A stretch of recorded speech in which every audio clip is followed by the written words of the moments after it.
reported missing after she never returned from a paddleboarding trip on July 2nd. The next day, Sunshine's body was found in Crawford Pond. Now, a 17-year-old boy has been charged with her murder, and limited details have been released because he's being tried as a juvenile. We'll break it all down. And in Pinellas County, Florida, the penalty phase for a man who pleaded guilty to killing not only his wife, but her family and 3 of their family dogs. It's now up to a jury to decide if Shelby Neely should be sentenced to life in prison or receive the death penalty.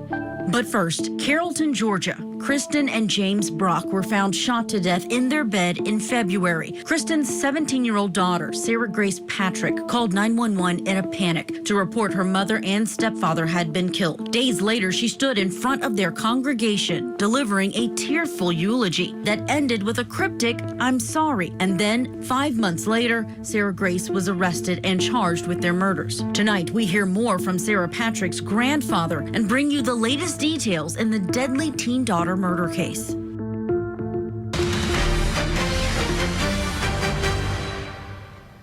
Welcome to Closing Arguments. We will get you to those stories in just a minute, but we do have some breaking news coming into our newsroom this hour. We're learning this evening that Stephan Sterns, the man accused of sexually abusing and murdering a Florida teen, Madeline Soto, has a new hearing as we're on the heels of a trial starting next week in Kissimmee, Florida. He now has a plea hearing that has been added to the books. This has just happened within the last hour or so. That hearing is in regards to the sex crimes case, not the murder case. So to break it all down for us, we have joining us WFTV reporter Giovanni Diaz here from Orlando with us to share the latest. Giovanni, thanks so much for hopping on with us. Tell us what you know about this latest filing. Hey there, thanks for having me. Yeah, we actually are still working to get more details about this plea deal that it's now officially been scheduled for Monday. That is one day before his trial was supposed to start here. As we know, Stephan Sterns faces 60 charges related to sex crime. Those charges are related to files that were found in his phone the day after Madeline Soto, that 13-year-old girl, she disappeared. And then those files were very graphic images that depicted Madeline Soto and in sexual environments involving this man, according to all the details that we obtained from the police department responsible for arresting him at the time. Now, we understand that this plea deal will also include the murder trial that was expected to start in September. He is facing first-degree charges for the death of Madeline Soto. This happened just days after Madeline Soto's body was found here in this area. We are actually on the way back to where her body was recovered because we are still working to get more details about this case and still trying to talk with the community here.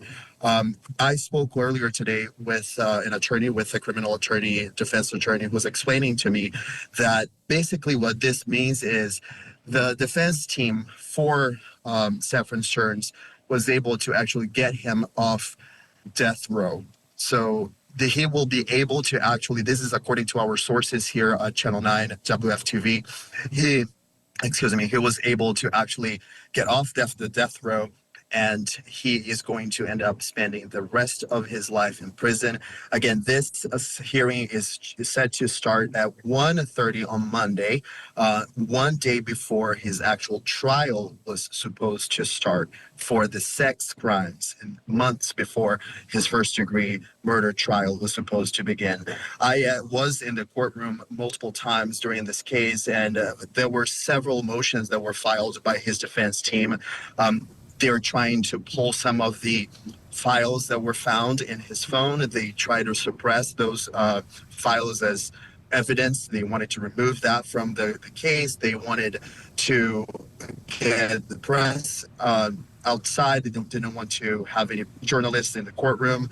all of those motions were tried, but the judge ahead of this case ended up dismissing those motions. Yeah, Giovanni, there were so many things where we expected that we were going to have this trial next week. We have been gearing up here at Court TV. I appreciate you jumping on with us in the middle of your reporting on this breaking news, because this is huge. And I want to clarify for our viewers and for those of us who are still getting this information in, this plea hearing is not just, am I understanding you correctly, not just for the sex crimes case, but it is also going to involve the other trial. These are two separate cases, the murder of Madeline Soto case and also the sex crimes and child pornography that is related to what was found on Stephan Sterns' phone. You're saying that you're hearing that this plea is going to involve both of those cases. That's correct. And that was the whole point, because they wanted to avoid, one, a very aggressive trial, because, again, I was in the courtroom. It's in the initial of this question here for the sex trial, for the sex crimes involving Stephan Sterns, and I heard from the judge explaining that they knew that it would be even difficult to find folks to be in the jury, because it was a case that really shattered this community here in Central Florida. So a lot of people had already opinions about this case, and they knew that would be a very challenging trial to proceed with. So they wanted, and that is my understanding from our sources here, is that the defense team wanted to avoid a trial altogether, because it would be very hard to not get the maximal penalty for him in this case, the maximal sentence for him, I should say, in this case, because again, this was a case that left this community here really concerned and on edge. I spoke with the mother of Madeline Soto, actually, as this case happened back last year. I spoke with her on the phone, because at that time we were treating this case as a missing persons case, right? So I actually spoke with her on the phone, and she was very in shock about everything that was happening, and that this case so quickly evolved in a way that everyone across Central Florida, lots of people in this community here, they know about this case. They have opinions about this case, because it was just very shocking. And at each development, at each phase of this story was very concerning for all of us here in this area. Yeah, this would have been tough to find a jury that would not have a prejudice against this man. But Giovanni Diaz, thank you so much. WFTV Orlando, we appreciate you coming on and helping us share this breaking news with our viewers. We'll let you go for now, and we will continue to follow what happens there in Kissimmee, Florida, with the latest with Stephan Sterns, and we will, of course, be bringing you that plea hearing when it happens next week. We do have some other stories that we want to break down for you, so let's turn our attention back to another big case that we've been following. This one out of Carroll County, Georgia, where 17-year-old Sarah Grace Patrick, she has been charged in connection to the murder of her mother and her stepfather. This is a case that has just shocked so many people, because it involves a young child, 17-year-old, who was inside of the house. She's the one who called 911 and told police that her mother, her stepfather, had been shot. So we want to bring in someone who can tell us more through the eyes of the grandparent in this case. We have Court TV field reporter Cody Thomas, who is here in studio with us. And Cody, you've shown us portions of this interview, sit-down interview that you had with the grandfather, who's just in an impossible position. But he talked about why he is still maintaining the innocence of his granddaughter that police say they have evidence against. And he said something interesting about the alleged murder weapon in this case. Yeah, so interestingly enough, Julia, he told me that this family, they were not gun people. Now, of course, we know out in, rural Georgia, people have guns for leisure. They go hunting, doing whatever they want to do with them. But these were not those people. So he said it's hard to imagine where Sarah Grace Patrick would have even gotten a firearm from. Take a listen to what he had to say. Well, first of all, I mean, James was not allowed to own a gun. He was a convicted felon. But he was always, regretted that. But I know he didn't own a gun. The police think that he did own a gun, and I don't know why they think that, but to my knowledge, he didn't own a gun. Sarah didn't own a gun. There were no guns in the house that I knew of. So where the gun came from, I don't know. Now, Julia, something else he told me. He said that he obviously has spoken with police and investigators. He said police have torn that property apart trying to search for that murder weapon. He said there was a well on the property. It's out on a few acres. They sent a diver into the well, came up with nothing. They had a barn full of, used tires, like hundreds of tires back there. They looked through all those tires before hauling them off. Still came up with nothing on that property, and that murder weapon has still yet to be found. And you went to the house. You actually looked at this property because he doesn't live very close to the house. There was a distance that you had to travel. I mean, this is a 17-year-old who was not arrested initially. This happened back in February. Yeah, we are 5 months removed. Months later, what did you find when you went to the house? So this house has now been sold to a new owner. And once I got out there, of course, this new owner felt some type of way about us out there filming. He didn't want us to film the house while he was there. Didn't want any negative publicity on the house as he's trying to sell it. But what we did get a better scope of was the lay of the land and how it wasn't a traditional neighborhood, how it was kind of rural, and there were sort of a lack of cameras. Take a look at what the street looked like. We're out here now in small town Carrollton, Georgia, where the home where these crimes occurred took place. Now, if you look down this street, this is Tyus Carrollton Road out here. You see it's not that busy of a street, but it is kind of a main freeway. Now, what you don't see on this street, you see these wooden poles, but what you don't see are security cameras on these poles, which leads us back to that question. If Sarah Grace Patrick, the teenager who lived in this home, did not commit these murders, then who did? And if they did, they would have had to have some kind of getaway plan down this street. And if they did, no cameras would have picked them up unless you see the neighbor's house. There's one here over my shoulder. There's a neighbor right here across the street. There's a neighbor across over there on those acres of land. Unless they had some sort of Ring doorbell footage, some Ring camera surveillance, or any kind of home security surveillance, that is the only footage that would have picked up anyone leaving that February night. Now, back to the neighbors. They're sitting here. You see, this is not your traditional neighborhood. These houses are spread apart. They're across the street. They're acres apart. We do know multiple shots were shot in the house that night. Who could have heard those shots? And they were shot around 1:30, 1:40 in the morning. So if these neighbors were in a deep sleep, they may not have heard those shots unless, again, they have Ring camera footage that could have picked up the sound of those gunshots in this house where the crimes occurred. But again, this is out here in Carrollton, Georgia, where everything went down. Sarah Grace Patrick now facing double murder charges in those two shootings.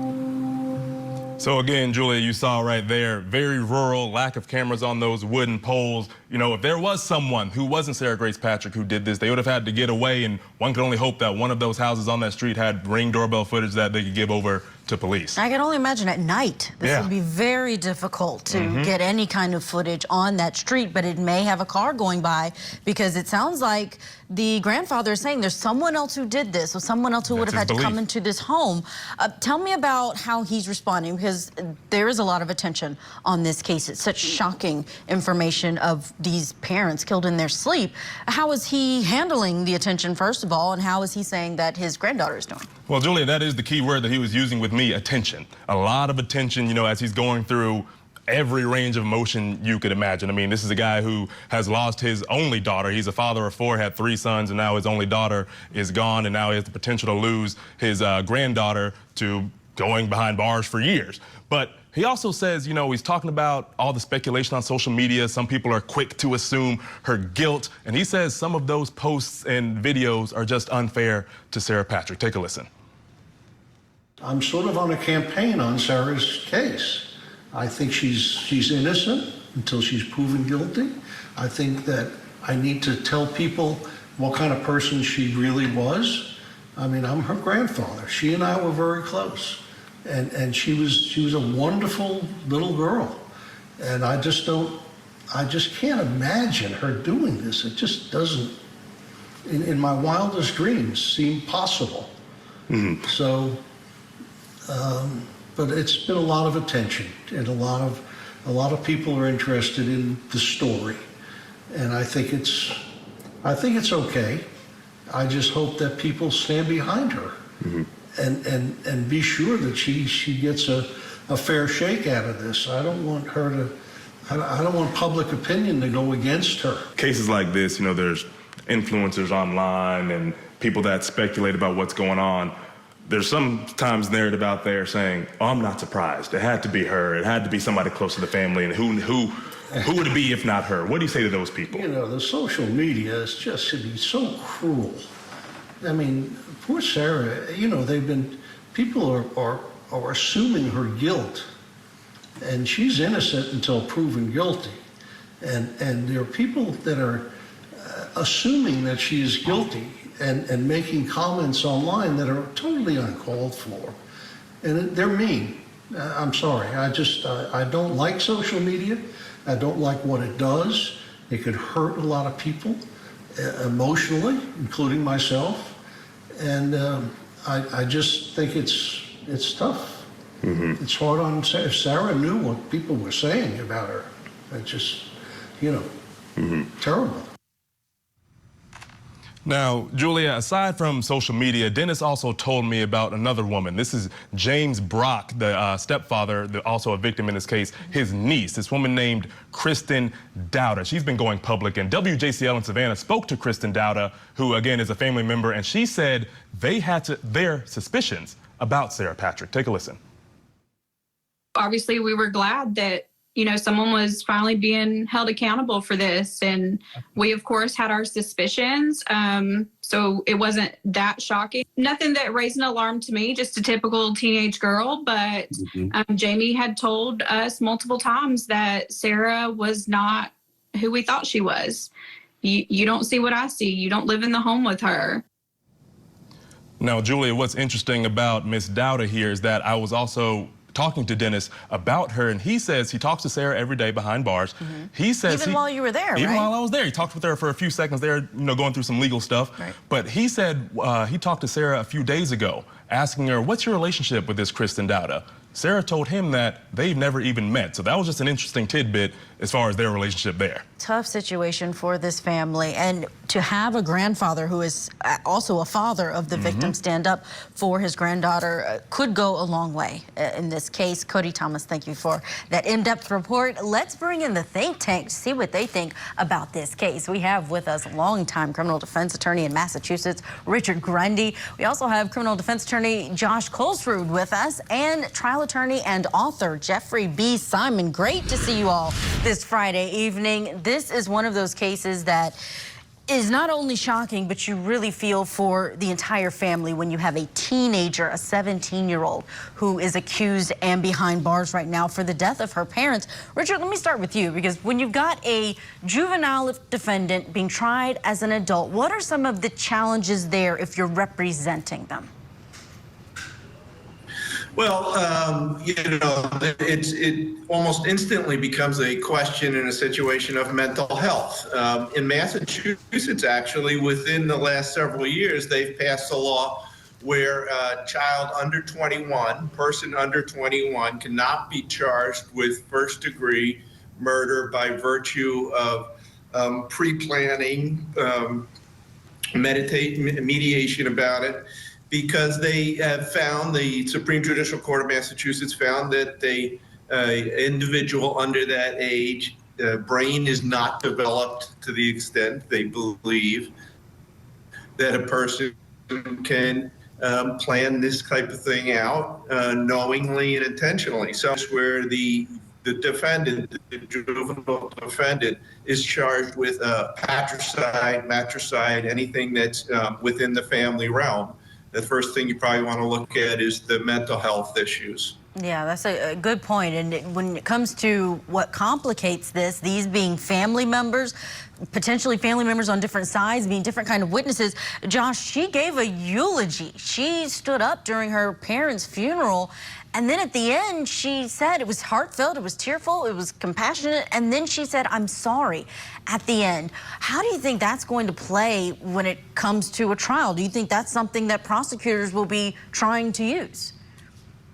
Absolutely, and it was bizarre behavior, and that's not the only thing that she did. You know, I listened in preparation for this interview, you know, Kristen Dowdy's comments, and she also said that that she went to each family member and individually shook their hands and also apologized.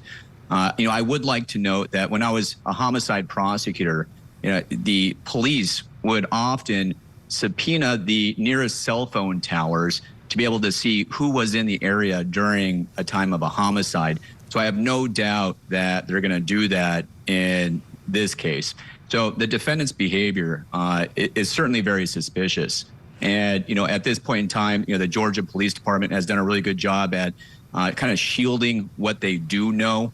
One thing that I also like to add is that, she said that she didn't hear anything that night, but her bedroom is only 8 feet away from where the murders took place. And there were at least 4 shots that went out. Her 5-year-old sister heard it, and her stepdad was connected to a heart machine, which would very loudly send an alarm if something had happened to his heart, like when he got shot and died. So I fully expect that there's going to be a lot of questions here that need to be answered.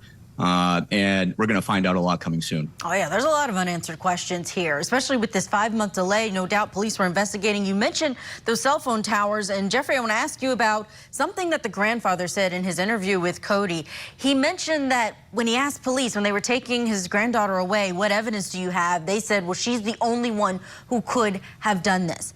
Is that enough for prosecutors to prove beyond a reasonable doubt just that there was no one else in the home over the age of 6 other than this 17-year-old? It depends on what they mean by that and what evidence they have in support of that statement. Two things that really matter here is what is the physical evidence that the police have, not just the circumstances which our colleagues have pointed out. Of course, she should have heard the gunshot. She was acting strange.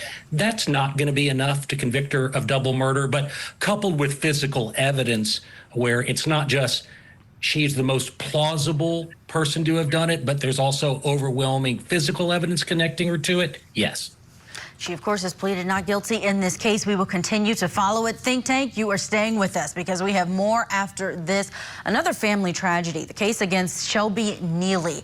He is facing the possibility of the death penalty, with the jury only making a decision on that. He's already pleaded guilty about a lot, and we have testimony from day 3 of that penalty phase, an emotional hearing. Plus, we have this coming up in the next hour on VPI. Tonight on Vinnie Politan Investigates, the OnlyFans model charged with the stabbing death of her boyfriend. Court filings from her defense claim Courtney Clenny was the victim of domestic violence at the hands of Christian Abumseli. Was Courtney suffering from battered spouse syndrome? Court TV's Vinnie Politan with the latest and breaking true crime stories. Now, let's look at the other side of all of that. Vinnie Politan Investigates tonight, 9/8 Central, only on Court TV. 2 parents face a jury Over the attempted murder of their own daughter. Court TV takes you inside the trial that's torn a family apart. The attempted honor killing trial. Live coverage continues Monday morning, only on Court TV. January 1st, 2019, police in Tarpon Springs, Florida, perform a welfare check at the home of Richard and Laura Ivancic and would make a shocking discovery. Tarpon Springs detectives executed a search warrant on the location overnight, and the bodies of 3 adults were discovered deceased inside, along with that of 3 dogs. The deceased were in a state of advanced decomposition. According to the medical examiner, the body of Richard and Laura, as well as their son Nicholas, were found in the house. All had been beaten to death with a hammer. Days later, their son-in-law, 25-year-old Shelby Neely, was arrested in Ohio. Neely was married to Richard and Laura's 21-year-old daughter, Jamie. My sister, Laura, was very concerned about her daughter, Jamie, and she had contacted them a number of times and was never able to communicate with Jamie. Family members say the last time anyone spoke with Jamie was in January of 2018, about a year before the murders of her parents and brother. The investigation at this point indicates that she had conveyed to some family members about a year ago that she was planning on leaving. He was able to just trick them into thinking that she was unavailable, she was somewhere else, and she was unavailable for a phone call. After Neely's arrest, he stunned investigators by admitting he had not only killed the Ivancic family, but had also killed his wife, Jamie, and buried her in the backyard of their Pasco County home. My sister and brother-in-law had gone out of their way to try and receive Shelby into their family and into their home. And then for him to react and do something like this, it's kind of hard to comprehend. Shelby Neely pled guilty to manslaughter and was sentenced to 30 years for the death of his wife, Jamie. He's also pled guilty to 3 counts of first-degree murder in the deaths of her parents and brother. A jury will have to decide if he'll get the death penalty or will spend the rest of his life in prison without the possibility of parole.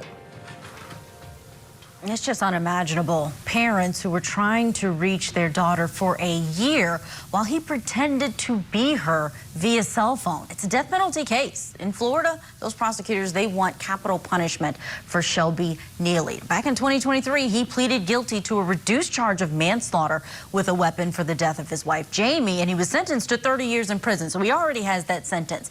But what we're looking at now is a sentence for the killing of the 3 family members of his wife. And that's where we are in Florida, this penalty phase that's going on. And this includes the 3 dogs that were killed as well. Today, the jurors are going to be determining if Shelby Neely will be put to death. They can recommend it to a judge. They can't be the ones to sentence him to death, but they can make the recommendation. But if they choose life in prison, the judge cannot change that.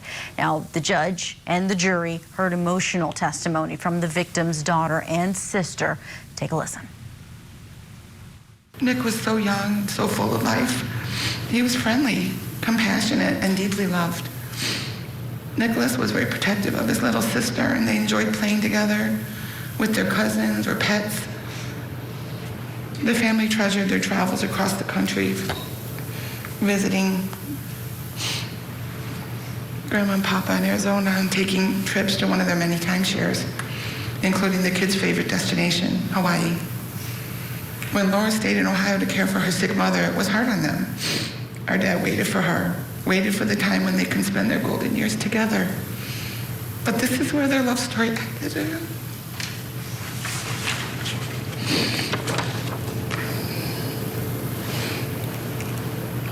This storm that has stretched over 6.5 years to get to this day, today, and the grief that we bear isn't emotional, just emotional. At times it feels really physical.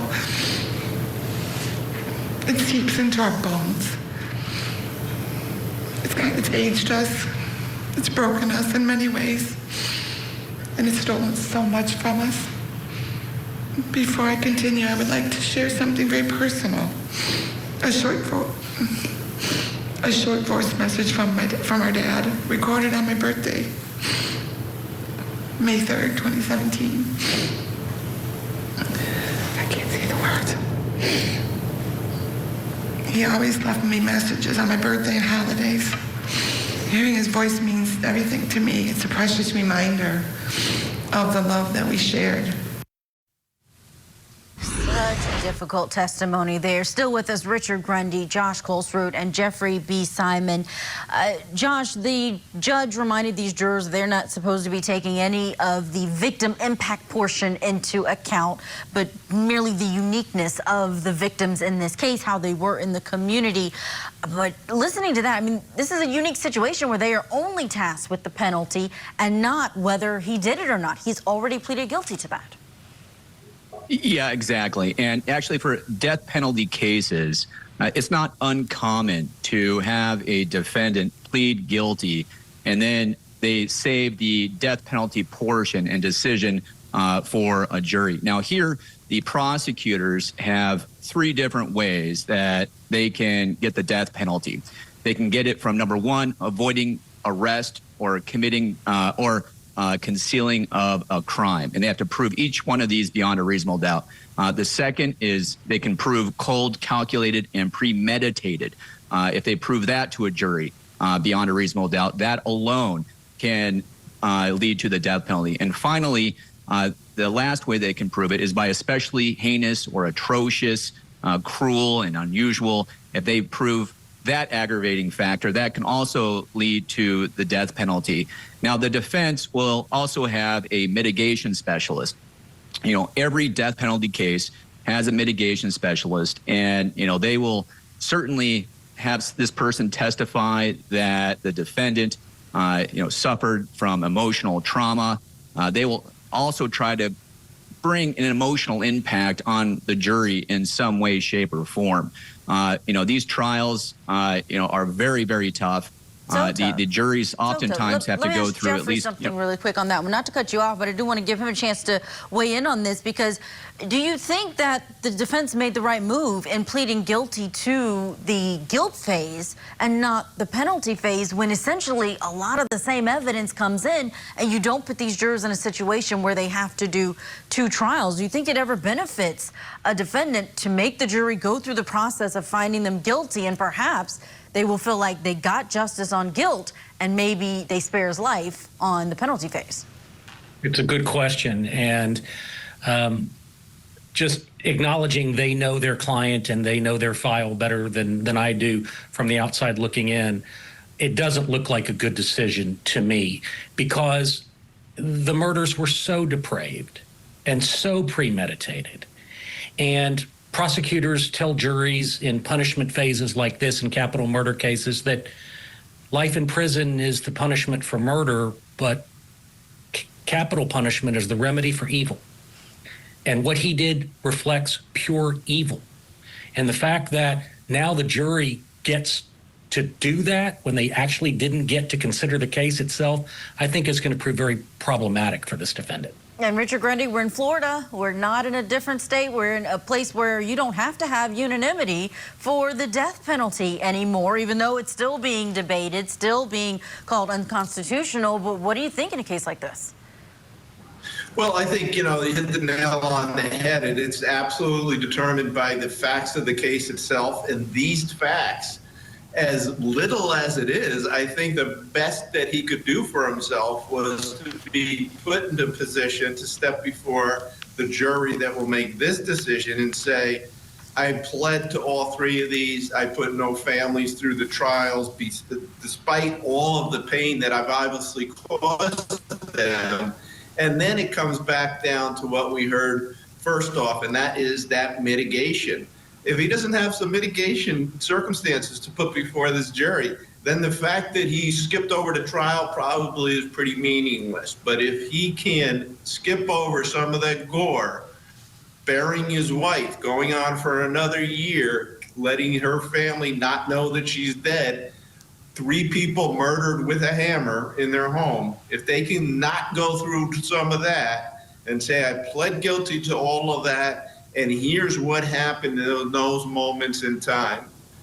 Tough call. Tough to have something that could carry that weight, but I think it's probably the best they had. Really tough, and we will see that mitigation portion here on Court TV. We are covering it. We will be going back there next week to pick it up with that penalty phase. Think Tank, you're staying with us. We've got another story that we want to talk about on the other side of this break. It's one out of Maine. You may have heard of it. A woman who went out for a day on her paddleboard and never came back, later found dead, and now a teenager who was on vacation has been arrested. We're going to tell you the updates on this killing.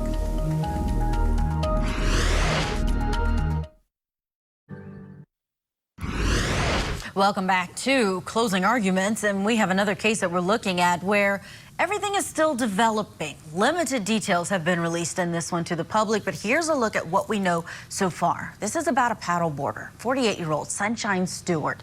She's known to her friends as Sunny, and she went out for a trip on her paddleboard on July 2nd. Didn't return home. No one heard from her. And then the next day, her body was found in a pond called the Crawford Pond, located in the town of Union, Maine, about 80 miles north of Portland. Police say that Stewart's cause of death was strangulation and blunt force trauma, but it was a mystery as to what happened to her out on the waters.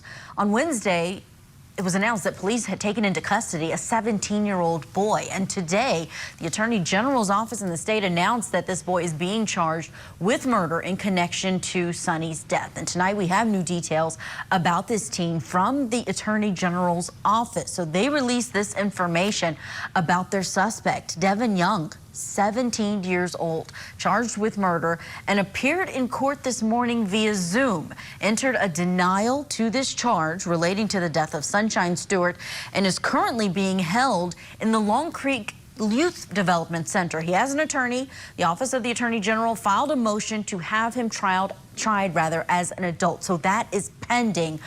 What's going to happen next? What court system is Devin Young going to be handled by?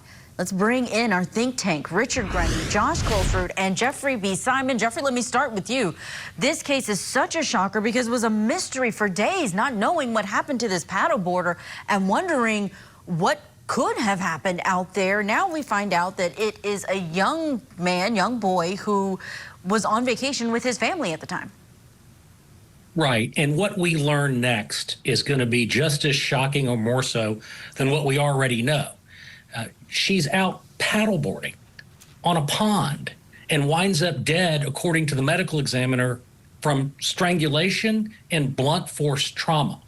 Now, did this 17-year-old do it? If so, why? If he was capable of it? Well, we're going to have to get to the bottom of a lot of details, and when we do, it is going to be, I think, mind-bending. Richard Grundy, where does this end up? Right now, he is in a youth facility. He has charges filed against him where the prosecution or the attorney general's office say they want him in adult court. Is it automatic when we're talking about murder?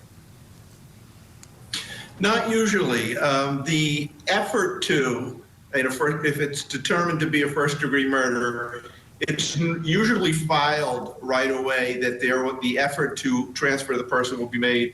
And then you have a transfer hearing. And what they look at are the different factors of that child's background, any kind of indication of a violent past, any kind of indications of mental health issues, developmental issues, and make that determination. But when you have a murder as shocking as this, where it's alleged to have been premeditated and heinous, it's normal in most states that I'm aware of to initially file that you will be seeking to transfer that person and try him as an adult.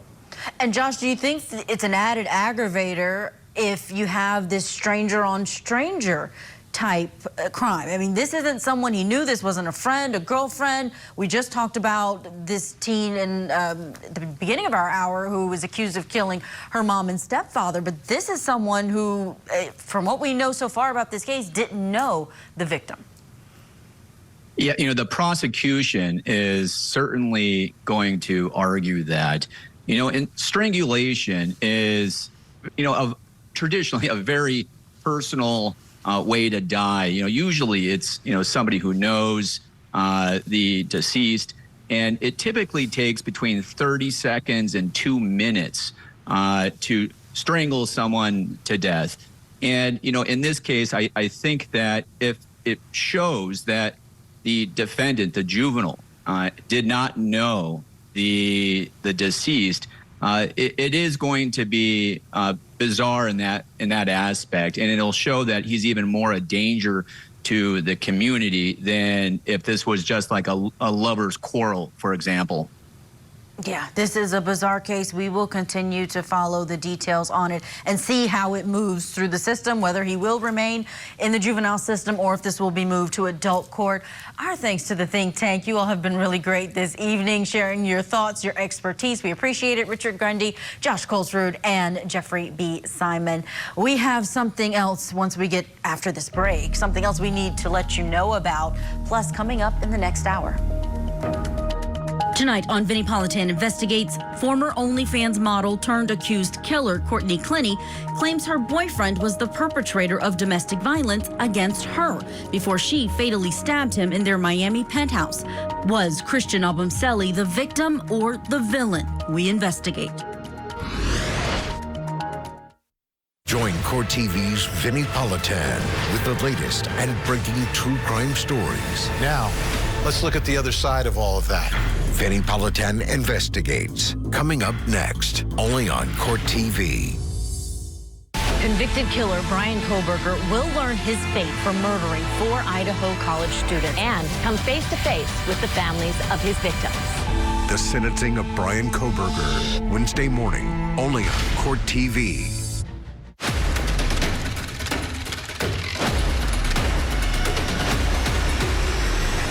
Welcome back. It's time for me to reveal something else you need to know tonight. Let's take a look at the big board. Bryan Kohberger, the man who pleaded guilty to killing 4 University of Idaho students in their off-campus home back in November of 2022, he's going to be sentenced officially next Wednesday, July 23rd. And of course, Court TV is going to be there bringing you everything from this highly anticipated hearing happening in Idaho. And tonight, Court TV crime and justice correspondent Matt Johnson has a preview. Murder in the first degree. How do you plead, guilty or not guilty? Guilty. More than 2.5 years after the brutal murders of 4 University of Idaho college students, a shocking confession. Did you, on November 13th, 2022, kill and murder Madison Mogen, Kaylee Gonzalez, Xana Kernodle, Ethan Chapin, a human being? Yes. A short time after 4 a.m. on November 13, 2022, Gonsalves, Kernodle, Chapin, and Mogen were stabbed to death. Kohberger has yet to reveal a motive for the murders, but prosecutors shared new details indicating Madison Mogen may have been the intended target. The state believes that its evidence would then show the defendant entered the residence, went to the 3rd floor, and with a knife, killed Madison Mogen and Kaylee Gonzalez. 2 roommates, Dylan Mortensen and Bethany Funk, were not harmed, but Mortensen caught a glimpse of the killer walking by her bedroom.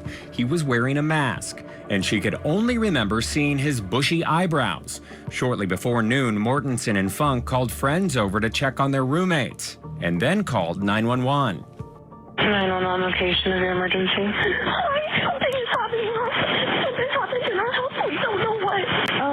One of the roommates has passed out, and she was drunk last night and she not wake me up. Oh, and they saw some man in their house last night. For the next several weeks, investigators hunted down their suspect. The killer left a knife sheath at the crime scene, and it had DNA on the snap button. Investigators also had surveillance video of a white Hyundai Elantra passing by the crime scene at the time of the murders. Police discovered that a man named Bryan Kohberger, who lived 20 minutes from the crime scene, drove a white Elantra. He had been pulled over recently, and body camera footage of those traffic stops revealed he matched the suspect's description. I wasn't sure what they were doing, and then they put on their light to turn. Police would find out that Kohberger's cell phone pinged around the victim's home many times in the months before the murders. And back to that clue at the crime scene, the knife sheath left on the bed next to Madison Mogen, eventually solving the case linking Kohberger through DNA. Investigators collected trash from his family home in Pennsylvania, and using genetic genealogy, they found that DNA in the trash belonged to the father of their suspect. Kohberger was arrested on December 30th, 2022, and tests revealed the DNA on the sheath was his. As part of the plea deal, the prosecution took the death penalty off the table, and Kohberger agreed to serve life in prison without the possibility of parole.